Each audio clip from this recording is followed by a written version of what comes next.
सबसे पहले हम अपना गूगल क्रोम ब्राउज़र पे जाएंगे, उस पर हम टाइप करेंगे आइसगेट। आइसगेट टाइप करते ही आपके सामने ये कुछ ऐसा फर्स्ट आइकन जो खुलेगा, फर्स्ट यूआरएल पे हम लोग क्लिक करेंगे, आपका होम पेज खुल जाएगा।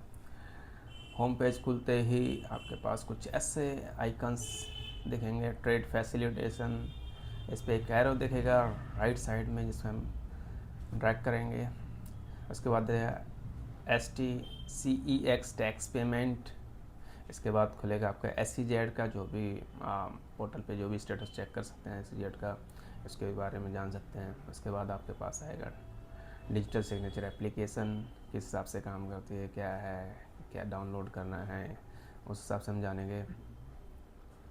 ई संचित के बारे में यहाँ पे नेक्स्ट आइकन जो मिलेगा आपको, लास्ट फाइनली मिलेगा आपको custom duty calculator. Custom duty calculator को हम सेलेक्ट करेंगे। कस्टम ड्यूटी कैलकुलेटर को जैसे ही हम सेलेक्ट करेंगे तो हमारे पास 4 मॉड्यूल खुलेंगे। 4 मॉड्यूल में आपको दिखेगा, first one is trade guide on imports, second is trade guide on export, third one is codes, fourth is GST inquiry. चारों के कलर आपको डिफरेंट डिफरेंट मिलेंगे। फर्स्ट जो कलर है ब्लू कलर में आपको मिलेगा ट्रेड गाइड ऑन इम्पोर्ट, जिसमें हम जाने इस आइकन के थ्रू हम कैसे अपनी कस्टम ड्यूटी को, इम्पोर्ट कस्टम ड्यूटी को जान सकते हैं HS code wise. Next one is trade guide on export, HS code के हिसाब से क्या रिक्वायरमेंट है, कितना ड्रॉबैक होना चाहिए, वो सब पता चलेगा हमारा सेकंड आइकन में, जो कि है ग्रीन कलर में। Third one is codes, HS codes जान सकते हैं हम लोग। Last one is GST ID inquiry, इस पर हम अपने GST का स्टेटस चेक कर सकते हैं कि आपका GST नंबर, IC और AD कोड और आपका जो GST नंबर है वो लिंक है या नहीं है। अगर लिंक नहीं है तो आप यहाँ पे हम इस कॉलम को यूज़ करके हम अपना GST number AD code plus IC code के साथ लिंक कर सकते हैं। इसमें 24 आवर्स लगते हैं। बेसिकली AD कोड के साथ लिंक करना होता है, इसमें 24 आवर्स लगते हैं। तो चलिए हम जानते हैं इंपोर्ट में हमारी कस्टम ड्यूटी किस प्रकार होनी चाहिए। तो फर्स्ट कॉलम हम सेलेक्ट करेंगे, फर्स्ट आइकन सेलेक्ट करेंगे ट्रेड गाइड ऑन इम्पोर्ट्स।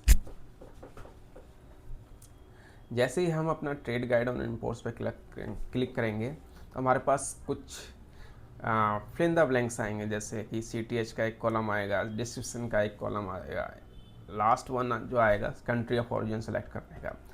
इसमें हमें मल्टीपल, देखिए यहाँ पे मैंडेटरी नहीं है कि तीनों जो ब्लैंक्स कॉलम है वो फिल करने, नहीं।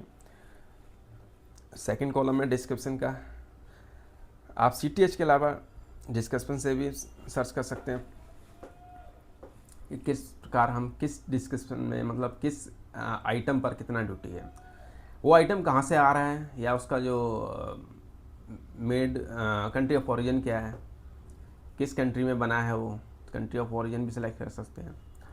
तो पर्टिकुलर हम यहाँ पे जानेंगे कि यहाँ पे जो CTH के कॉलम में एक, फॉर एग्जांपल के लिए हम एक यहाँ पे टाइप करेंगे आपका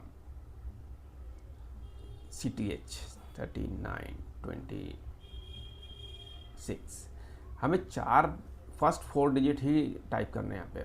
और उसके बाद जो कॉलम देखेगा, एक आइकन दिखेगा सर्च का, इस पर हम क्लिक करेंगे।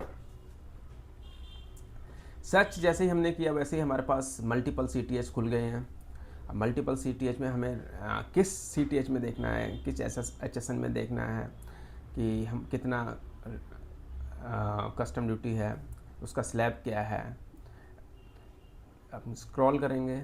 अभी हम जो जानना चाह रहे हैं 39269099 में कितना रेट ऑफ ड्यूटी है, वो हम जानना चाह रहे हैं, वो हम चेक करेंगे, जो कि हमें सबसे लास्ट में मिलेगा। ये जो CTH है, HSN है जो, वो हमें सबसे लास्ट में मिलेगा। देखिए चलिए चलते हैं सबसे लास्ट में, स्क्रॉल किया और हमें देखिए इस लास्ट में टैरिफ आइटम 39269099 जो दिख रहा है, इसको हम सीधा क्लिक करेंगे।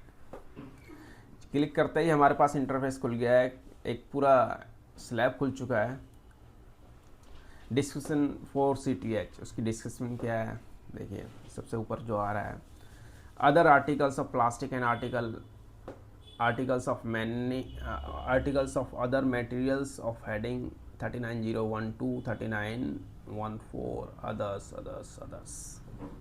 अभी यहाँ पे देखिए स्लैब जो आ रहा है 15, 15, 10, 18 जो कि नहीं है हमारे जो कस्टम ड्यूटी में, तो 3 ही स्लैब चल रहे हैं फिलहाल। क्योंकि AIDC का जो सेकंड जो स्लैब है कस्टम AIDC वो सभी आइटम पे एप्लीकेबल नहीं होता, 90% ये एग्जेम्प्टेड है। इसके लिए हम लोग क्या करेंगे, सबसे पहले जो सेकंड कॉलम जो आपको दिख रहा है select exemption notification if any, अगर कोई है तो हम यहाँ से जाके सेलेक्ट करेंगे। अच्छा, ज़रूरी नहीं है कि आप पर्टिकुलर वही सीरियल नंबर सेलेक्ट करेंगे। इस नोटिफिकेशन में 011-21-1-1-2-3-4 ऐसे मल्टीपल आपको मिलेंगे। ये कोई मैंडेटरी नहीं है कि पर्टिकुलर वही सीरियल नंबर सेलेक्ट करना है, क्योंकि ये काफ़ी चैप्टर्स में एग्जाम्प्टेड है, काफ़ी आइटम्स पर एग्जाम्प्टेड है।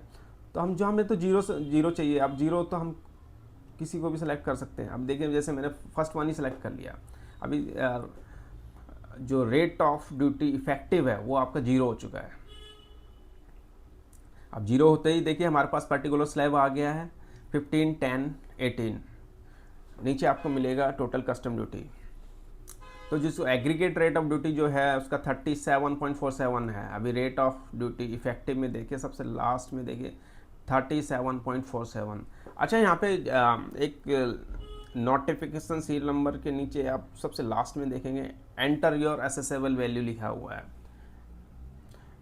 इस पर जाकर हम अपना एसेसेबल वैल्यू टाइप कर सकते हैं। जो भी आइटम की एसेसेबल वैल्यू है, जो भी आप जिस वैल्यू पर आप कस्टम ड्यूटी चेक करना चाह रहे हैं वो भी हम यहाँ पे पुट करके अपना उस आइटम पे पर्टिकुलर कस्टम ड्यूटी जान सकते हैं। तो उसका करने के लिए अभी देखिए फॉर एग्जांपल के लिए यहाँ पे तो जो assessable sample calculation for assessable value दे रखी है 1 लाख के हिसाब से दे रखी है। अभी हम इसको सपोज कीजिए एसेसेबल, मैंने आपको बताया था एसेसेबल वैल्यू कैलकुलेशन का फॉर्मूला मैंने आप लोगों को लास्ट वीडियो में बताया था। एसेसेबल वैल्यू कैलकुलेट करने के लिए सबसे पहले हमारे पास इनवॉइस वैल्यू होनी चाहिए, उसका 20% फ्रेट निकालेंगे, उसी इनवॉइस वैल्यू का ही 1.125% इंश्योरेंस निकालेंगे। तीनों कंपोनेंट्स को हम ऐड करेंगे, ऐड करने के बाद उसको एक्सचेंज रेट से इंटू कर देंगे, जो भी निकल के आएगा वो आपका एसेसेबल वैल्यू होगा। अभी देखिए यहाँ पे हम सपोज कीजिए हम एसेसेबल वैल्यू हमारा अभी 1 लाख के हिसाब से हम सपोज करते हैं 30,000 डाल देते हैं फॉर एग्जांपल 30,000। देखिए जैसे मैंने 30,000 यहाँ मेंशन किया 30,000 अमाउंट, और यहाँ पे देखिए उसका custom duty by default calculate कर दिया। यहाँ पे देखिए 30,000 पे ड्यूटी जो होनी चाहिए वो हमारी होनी चाहिए 15, 10, 18%। तो ये जो फर्स्ट कॉलम में सबसे लास्ट राइट साइड में देखें कॉलम में 4500 आ रहा है, 450 आ रहा है और 6291 आ रहा है। तो टोटल जो अमाउंट आ रहा है कस्टम ड्यूटी का 11,241 आ रहा है। तो हम बहुत ही ईजी आसान तरीके से हम अपने कस्टम ड्यूटी कैलकुलेट कर सकते हैं इस पोर्टल पे जाके।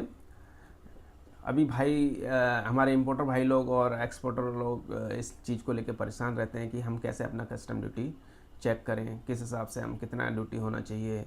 हमें उनको लोगों को पता नहीं चलता कि हमारे आइटम पे कितना ड्यूटी है, कस्टम ड्यूटी कितना चार्ज हो रहा है, कितना % लगना चाहिए। तो इस पोर्टल के माध्यम से हम जान सकते हैं अपना इजीली कि उनका कस्टम ड्यूटी का स्लैब क्या है, कितना % है ड्यूटी उनके आइटम पर चार्ज हो रहा है, और एग्जैक्ट फिगर क्या है उनके कस्टम ड्यूटी का वो भी हम चेक कर सकते हैं। या किसी इंपोर्टर्स के पास कोई चेकलिस्ट चेक करने के लिए आती है तो उस चेकलिस्ट को हम यहाँ से वेरीफाई कर सकते हैं। उसकी जो एसेसेबल वैल्यू जो भी होगी वहाँ आप पुट करेंगे इस कॉलम में, और उसके कस्टम ड्यूटी हम चेक कर पाएंगे इजीली। Thank you.